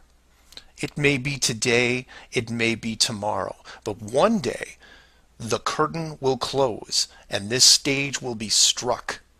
And when the dust settles, no matter where you are right now, you'll see the big picture and have new eyes, and you will be shown what wonder really is. And as you leave this most magnificent of theaters, heading towards the next, my hope is that you'll pause, look back at the stage and say, "I was actually in it, you know, right there in the thick of things, and it was a sight to see." Because it really is a hell of a ride. Imagine what the next one will be like. Flat Earth Clues Part 9, The Magic Show. This flat Earth perspective initially started out as a problem-solving exercise that was going to be built into Clue 7, otherwise known as the Long Haul. But after some research and a little patience, it has evolved into something that warranted its own section, and is a perfect example of good things come to those who wait. So emails and phone calls have been coming in, almost all of them positive. Several people from around the world commented on the southern plane routes. They said that while 95% of the long routes in that hemisphere were connections, which in itself raises red flags, there were a few pesky non-stops that seemed to contradict the overall logic. The question then posed to me was obviously, are they real flights? Could they be put there to throw the Flat Earth group off? If it was a trick, could I figure out what it was and how it was accomplished? I accepted the challenge and started my impression of Morgan Freeman as he went up against the Four Horsemen magician crew. Now, admittedly, I was skeptical to start, because the flights went against the third rule, that being the flat Earth has no shortcuts. Only a globe has shortcuts. As in magic, I had to assume the rule was not being broken, but only hidden, or having the illusion of being broken. But first, I had to see the trick itself. I had to see the planes in question, and see them make the route. Anyone can list a flight, but does it actually go from point A to point B? With the help of several other people, this was then put to the test. While just about everyone with a cell phone knows about GPS and how it can track things, many people don't know that even though it's a system built by the military, there is a very public aspect to it. So while your phone is tracked at all times, so are other things, most notably all air traffic. Now, if you're military, you could view military planes. If you work at a cargo carrier like UPS or FedEx, you can view transport planes. The general public is mostly limited to commercial air traffic. This can be viewed in several places, and the one I chose was planefinder.net. You can use others like FlightAware, Flight Radar 24, Flight Tracker. It makes no difference because they are all tied into the same exact GPS system. All these sites do basically the same thing, track every commercial plane in the world from start to end in real time. So I spend day after day looking at the Plane Finder global map, which you see here. At any given time, it's tracking between 3,000 to 7,000 flights that are en route anywhere in the world. You'll notice two different colors for planes, red and yellow. Yellow just means there's a 5-minute delay in processing and only applies to the United States. The point here is, in order to prove out these flights that go against flat Earth theory, I need to watch a few as they cross either the South Pacific or Indian Oceans. The web page updates automatically, but just to be sure, I close and reopen the page every 30 minutes or so and wait for an ocean plane. And I wait, and I wait, and I wait some more. Hours pass, days pass, and no red planes to entertain me. And somewhere in this process of me just staring at these empty oceans, waiting for a plane to cross, something occurs to me. Can you guess what it is? Nothing is crossing these oceans. Not non-stops, connections, multiple connections, nothing. But that's not possible, right? The planes have to reach their destinations. So I change gears and just watch the coastlines of anything in the southern hemisphere, and I start to see it. I follow a simple plane out of Brazil on its way to South Africa, which, by the way, is not part of the long-haul argument. It's offshore just a few hundred miles. I get something to drink, and when I come back, it's gone. Just a glitch, right? So I follow another, and another, and the same thing happens again and again. Once the plane reaches an imaginary line in the water, GPS makes it disappear. Then a friend who is also working on this problem sends me some links, which I've included in the description. I encourage you to take a look at them. At first, they don't seem like much, just an average flight log showing speed, altitude, locations, things you could expect. Then you scroll down to about 3:30 in the morning, and the location drops away and is replaced by either the word approximate or the word estimated. This then continues for the next 5 hours until, miraculously, 1 hour before landing, the flight log reestablishes itself, and the GPS system shows the plane in real time about to reach its destination. So to be clear to those who may not be seeing everything here, The flights are being dropped off GPS, and their flight data is also turned off and stays off until they are almost on top of their arrival point. And you say, well, that's how GPS works. Well, no, because the northern hemisphere has planes flying all over their oceans. And then you say that maybe it's a localized southern hemisphere thing. And I say, then why are all the flights over or near land perfectly tracked? Furthermore, this is a US-based system with Americans flying on vacation every single day. You're telling me that those people aren't going to be tracked? In addition, the Vanishing Plane Act is happening to not only the South Pacific and Indian Oceans, which I would expect, but also the South Atlantic, which isn't part of the flat Earth argument.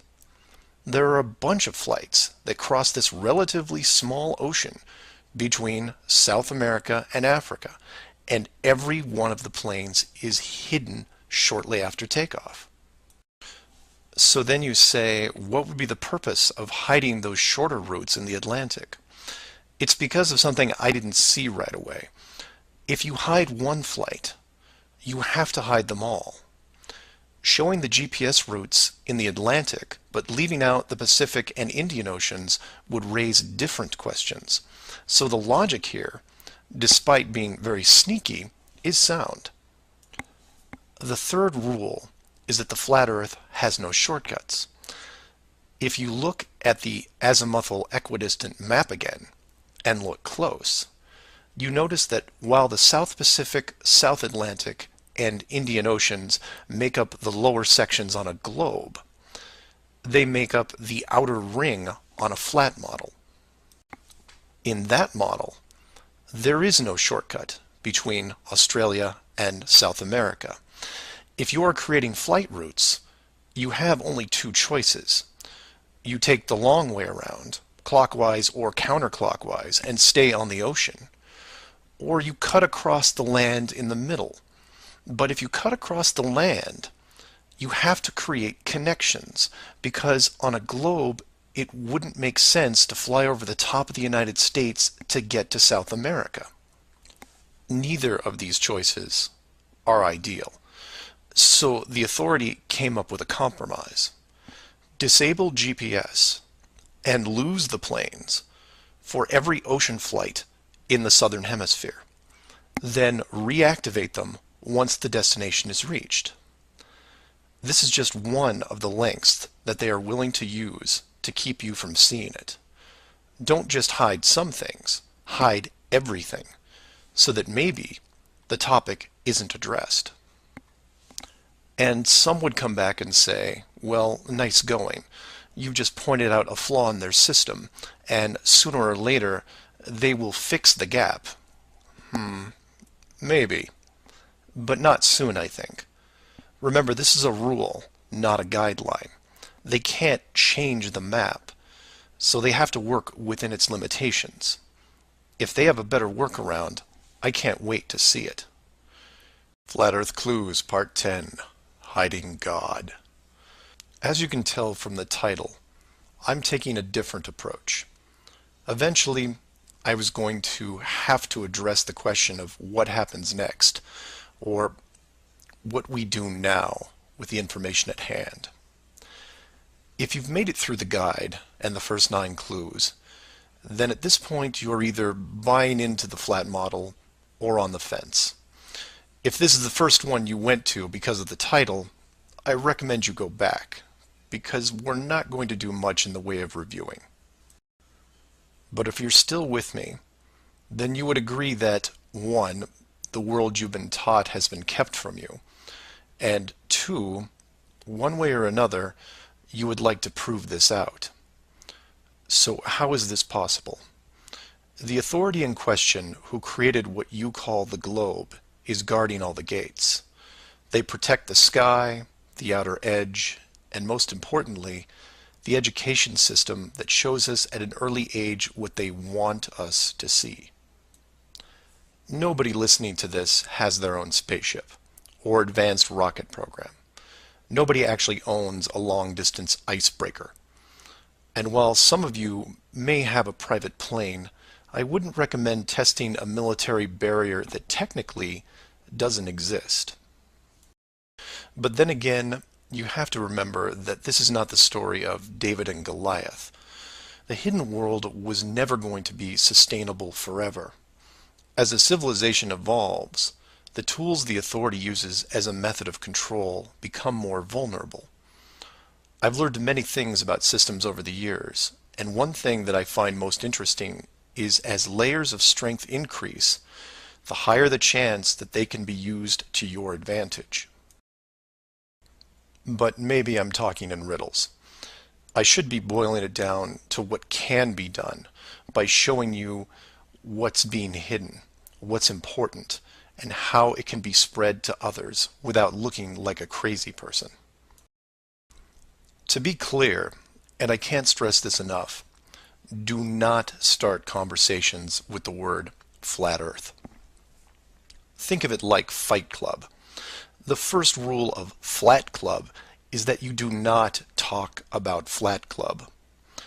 Before you started waking up and watching all these things, you were like me. You laughed and mocked everything that was flat earth. You may have learned faster than others, but the knee-jerk reaction by 99% of the people was created the day they sat down in a classroom and stared at the globe. Look at the videos. Not just mine, but others who are putting forward some great arguments, and ask the questions that people can relate to. I'm going to introduce 3 very important questions that you can use, each with a statement that precedes it, and each statement is a motivation for a different group of people. If you don't fall into one of these 3 groups, then I guarantee you know people that do. The first statement is this: you are being hidden. What do I mean by that? Well, this goes back to Clue 7 and Clue 9, which talk about the flights in the Southern Hemisphere.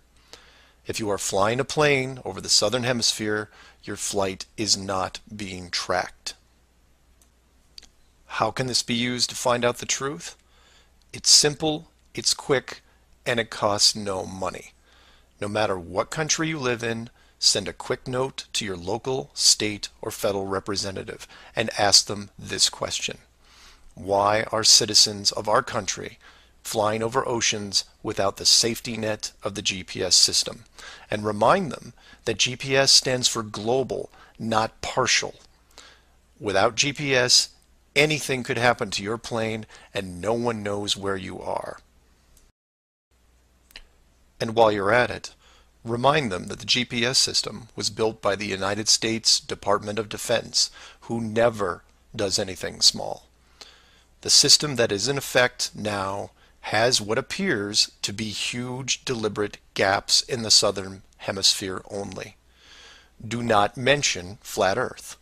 Just voice your concern about the safety of you, your loved ones, and your fellow citizens. Will they get back to you? Possibly. Will they give you a satisfactory answer? Not a chance. Because they will only have what the military gives them. What this will do, however, is create a unique buzz in certain circles that may prove to be useful later. The more politicians or high-ranking officials you contact, the greater the noise. The motivation here, as you can tell, is general public concern. The second statement is this: wealth is being hidden. What do I mean by that? Goes back to Clue 2 and every other mention regarding Antarctica. In 1954, it was announced on national television that the continent was just millions of miles of rich energy resources. And by 1959, it was sealed off like Area 51. How can this be used to find out the truth? By contacting anyone you know in either the petroleum, natural gas, or mineral industry. This means ExxonMobil, British Petroleum, Royal Dutch Shell, Chevron, ConocoPhillips, BHP Billiton, Rio Tinto, Glencore, Anglo-American, and there are many others. Find anyone in these companies and make inquiries about their prospects in Antarctica.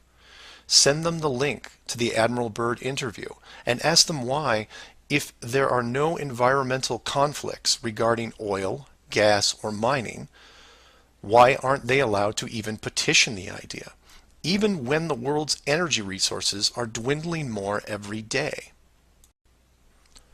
Put the sound of money in their ear. They may not be able to break through the decades of red tape laid out in front of them, but it will create a buzz from a different side, the motivation of greed, and of pristine resources just begging to be harvested.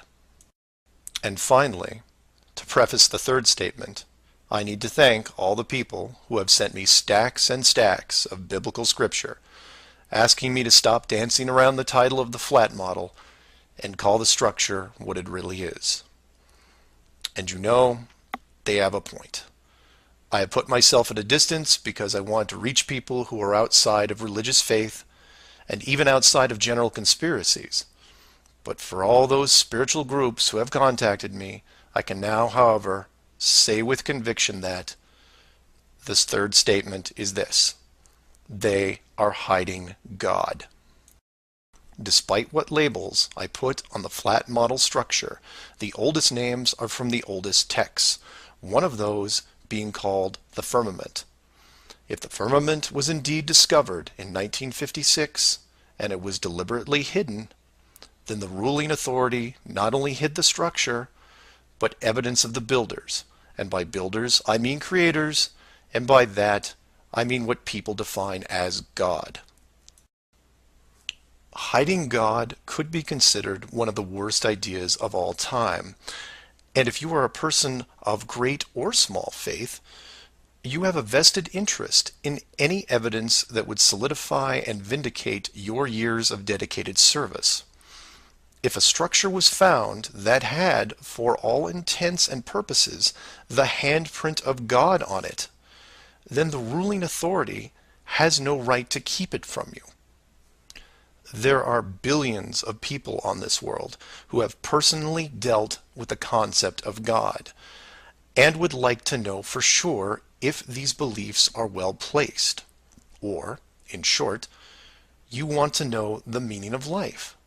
It's out there, and it's been hidden from you. Your motivation is clear. Go to your church leaders, your congregation, and tell them science probably found evidence of God in 1956 and decided to keep it a secret. If you know people of religious power, send this up the ladder.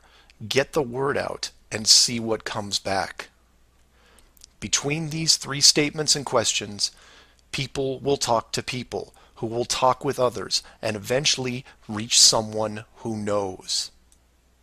This isn't a grassroots or groundswell movement that takes a long time, because the system that has been used to mold and control you these past years has been based on speed, and by that I mean real time.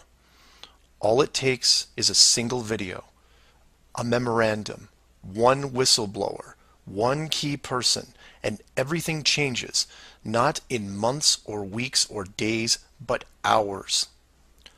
And in those hours, everything changes because of the speed. People all over the world wake up and look at the sky with new eyes, and things start to get better. One person, that's all it takes. One person to come forward and share what has been hidden for so long. Maybe someone who is tired of all the games. Maybe someone who has gone year after year burdened by such a heavy secret. Maybe you, who are listening right now, who is looking for a reason to come forward. This is it. And if you don't want to walk into the light and be the hero, I understand. But if you can't, for whatever reason, then be anonymous. Share the message and help us make this world better, because it can be better. For everyone else, give this person an opening.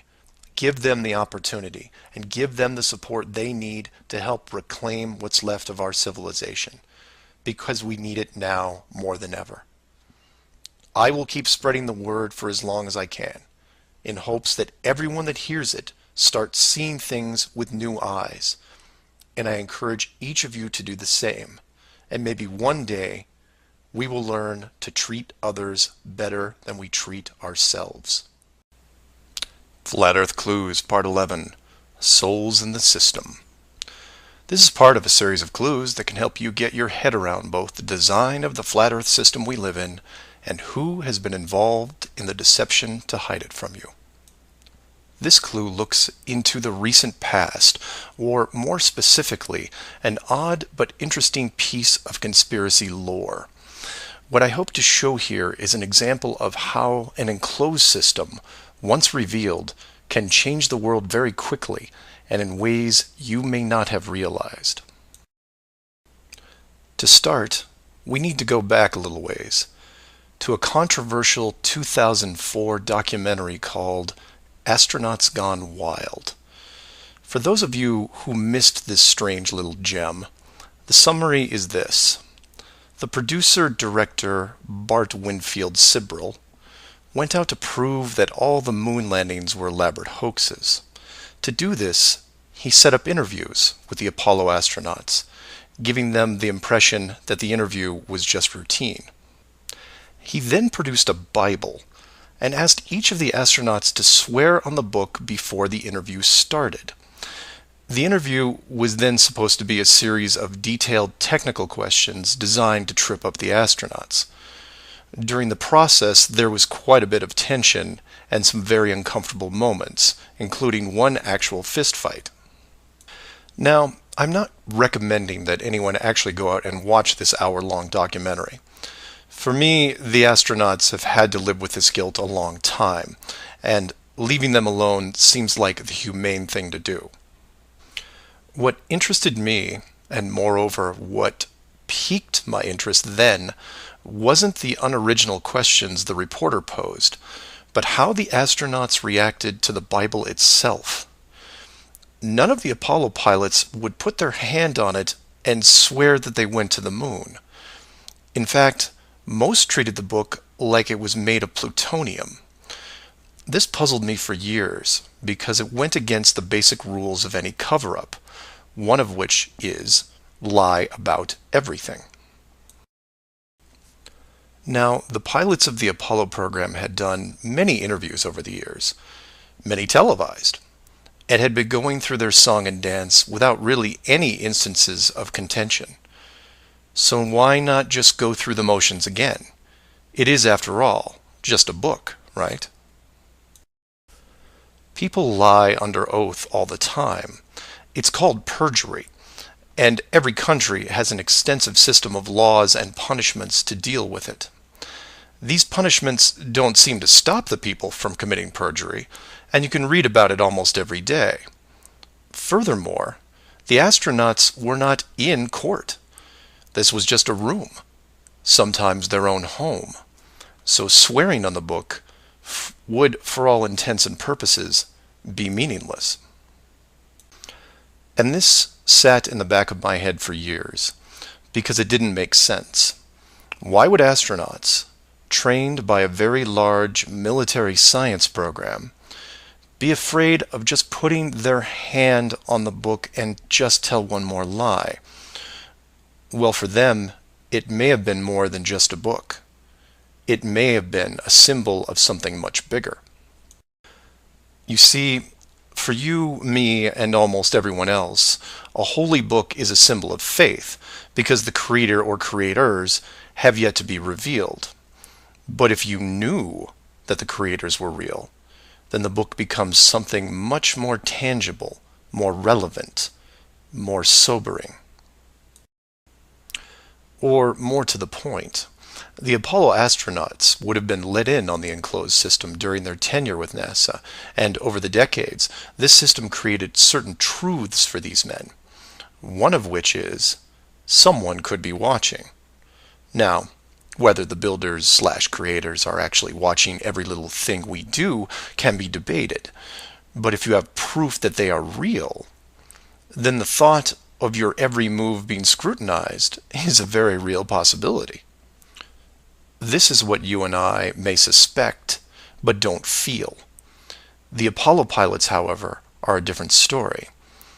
If they were shown how the world really looked, then their attitude towards the book takes on a whole new meaning. In fact, it didn't have to even be a Bible. It could have been an encyclopedia or a piece of wood, because it was the idea that made them pause. And if you're still not getting it, then I'll ask you directly. If you actually saw some of the creator's handiwork and knew that there was a chance you were being watched, and there was a scorecard involved, would you swear against that and lie about something? Would you roll those dice and take the chance? Or to put it another way, everyone has gotten frustrated about something, then looked up and cursed the sky. Would you still do that if you knew that a creator was up there and possibly listening? That's just one example of how knowledge of the enclosed system changes people. The astronauts didn't want to roll the dice and lie because there was a real fear of retribution. And while they were confident that a bolt of lightning wasn't going to strike them down, they also weren't going to push their luck. And we all take on the same approach in daily life. Everyone who drives has run a stoplight. We know when we see the yellow light that it's too far away, so we hit the gas and hope for the best, especially if the traffic is light and we aren't putting anyone in danger. But you take that very same intersection and put a red light camera on it, well, then things change, don't they? Do you hit the gas and roll the dice? Not a chance. You hit the brakes and hope that you can stop in time because you are being watched. You may not be a model driver by any sense of the word, but you understand this rule and this place, and you don't break it. And this one aspect is why I'm pushing so hard to see the enclosed system revealed. Because as a civilization, we seem to be only as good as what we can get away with. This isn't an issue with freedom, it's an issue with doing the right thing. You know that running red lights is a bad idea. The camera is a reminder of that. Imagine all the things that would change for the better if the enclosed system was revealed. Would you lie to hurt someone? Would you rob a bank, commit fraud, or embezzle? Would you steal anything unless your life depended on it? And while people would still get angry and fight, would they maim each other? Would they kill? Would anyone knowingly commit murder? Would you bully or extort people for profit? In fact, knowing that the world was created, would you do anything malicious towards anyone? If the world is not a globe, but instead enclosed, then wars end. Hate crimes end. Maybe not overnight, but quickly. Because you may be, for the first time in your life, actually accountable for your actions. You realize now that you are a very real soul in this enclosed system, and you have a responsibility towards your fellow man. One that can be boiled down into one simple rule: treat others better than you treat yourself. This is why it's so important to show the world as it really is. This is why I am asking the authority itself to open the door and let this secret come through. You've kept this hidden for too long, and the people who live here with you have been through enough. This isn't about money or power anymore. It's about our very souls, the essence of who we are. Wealth and titles don't define your heart. Hiding the entire world may have seemed like a good idea at the time, but we have gone way beyond that. Have you actually seen our home recently? This needs to be fixed, and it needs to be now. The people won't forget the deception, but they will forgive you for it, because a truth like this will make them more noble, something we should have been since the beginning. So do your own research and always, always ask questions, because that's the only way you will find all forms of the truth. Feel free to email me at msargent23@comcast.net or 303-494-6631. Flat Earth Clues, Part 12. Real Eyes. This is part of a series of clues that can help you get your head around both the design of the flat Earth system we live in and who has been involved in the deception to hide it from you.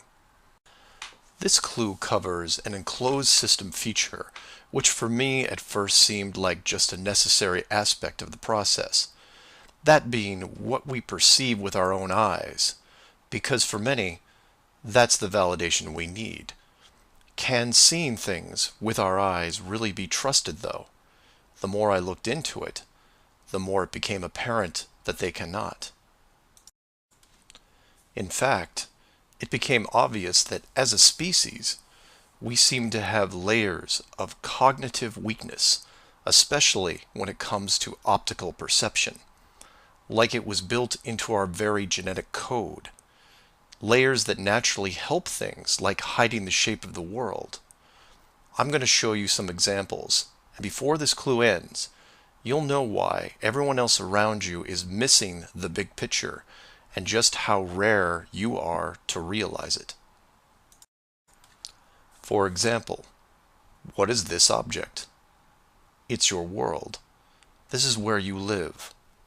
You know it as certain as anything else that's given, like gravity, temperature, and touch. But you can't touch or see your world like this. So if I take this image away, how do you still know? Anyone who has followed the clues so far know that I, for the most part, just use some slides and a narrative. But some of the best optical examples are moving illusions. So for better or worse, I'll be including small sections of video into this clue to help drive home the point. So let's start with a dramatic entrance, something you can relate to. This is for all the questions regarding the sky and how things can be accomplished. To this, I have to remind people using a Truman Show example, where the director, living in the moon structure, cues the sun. Keep in mind this is a very small enclosed system. If the sun, moon, and stars can be reproduced here, imagine what you could do with a dome 1,000 times larger, using technology far beyond ours. But maybe I'm getting ahead of myself, like the mice in Clue 4. We should start with something small, because the small stuff is easy to figure out, right? Take this spinning ballerina, for example. If I say that she's spinning on her left foot before you look, then she might spin on her left foot. If you look away and I now say she's spinning on her right, then when you look again, she might be spinning on her right. But try to change her direction while staring directly at her, and it becomes much more difficult. Did I change her graphic? Is it magic or witchcraft? Not at all. How the girl is animated gives your mind the choice of how she's spinning. You just need a starting point. So you say, well, that's an animation, just a clever trick. So I show you this still picture of a match and its shadow against the wall. Notice anything missing? Like the shadow of the flame itself? Your mind wants it to be there, but it isn't. Everything casts a shadow, right? Your eyes want the image to include the flame's shadow, even though logic tells you the pure light source can't have one. And then there's the famous dress, which in real life is blue and black, but how it's photographed gives the human mind an option of seeing it in gold and white. You know what color it is because you can see it. But if someone else sees a completely different color, then who's correct? If everyone in the room sees black and you see gold, are you wrong because you're in the minority?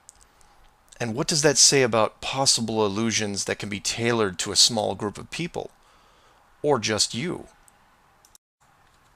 Human eyes are easy to manipulate. Take this classic example. If you pause the video and stare at the 4 dots in the center for 30 seconds, then turn away and look at something white, then you will see a residual image of a bearded man. But that's not the trick. It's that the residual image is in color, even though you are staring at something black and white, showing you that your eyes can be conditioned in a relatively short amount of time. And speaking of black and white, let's see if you can avoid a simple distraction. Focus on white and try to see how many passes are made by the white-colored team. Can you tune out everything else and count the number of white passes? You're confident that the total number of passes is 13. And congratulations, you would be correct. But this wasn't about the number of passes.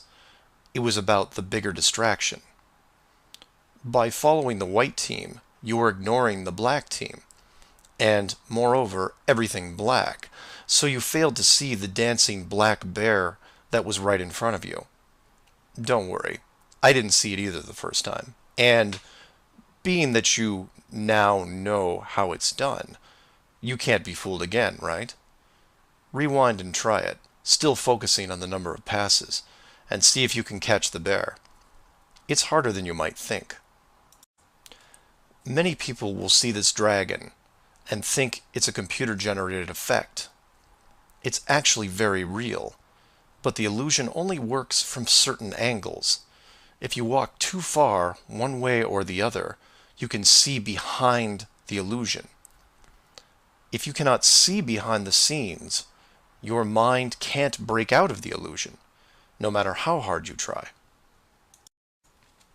And this then leads us back to something that shouldn't be a trick, but is.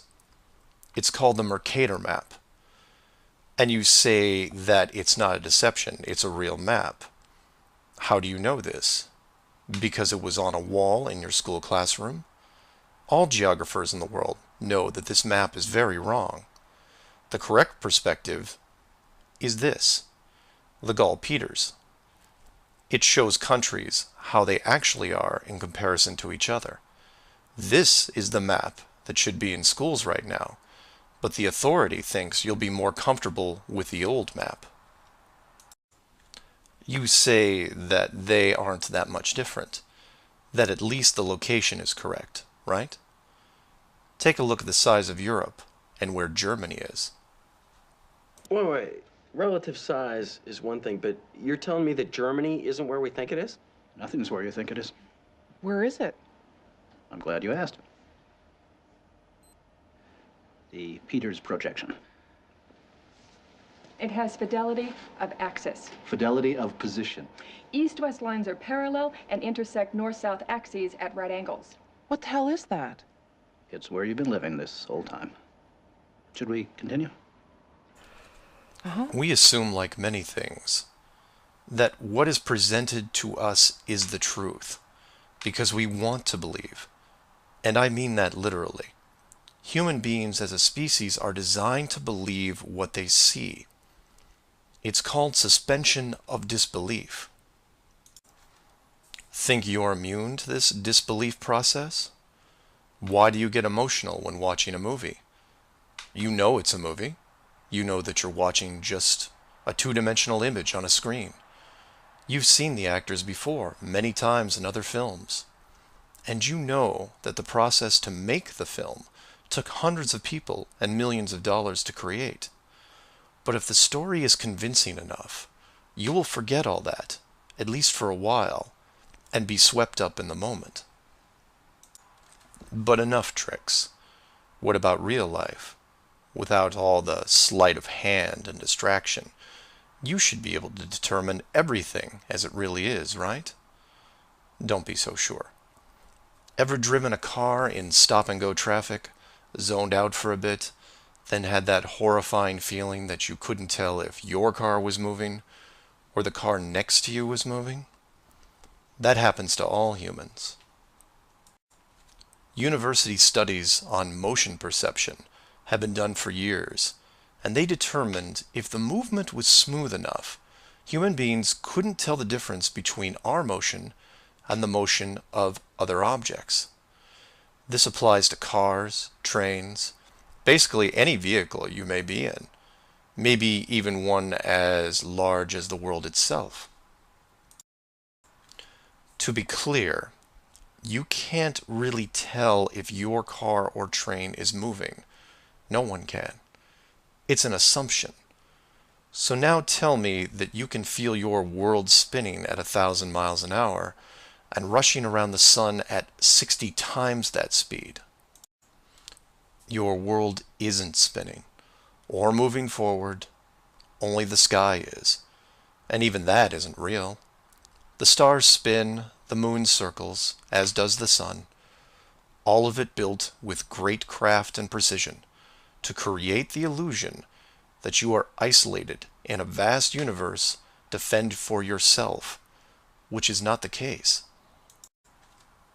Or, in short, we were designed to believe, to accept the illusions as reality, so that an enclosed system could be built around us, and we could live in it without the burden of confinement. And for those of you who still haven't used their real eyes yet, here's one more trick. See if you can solve it.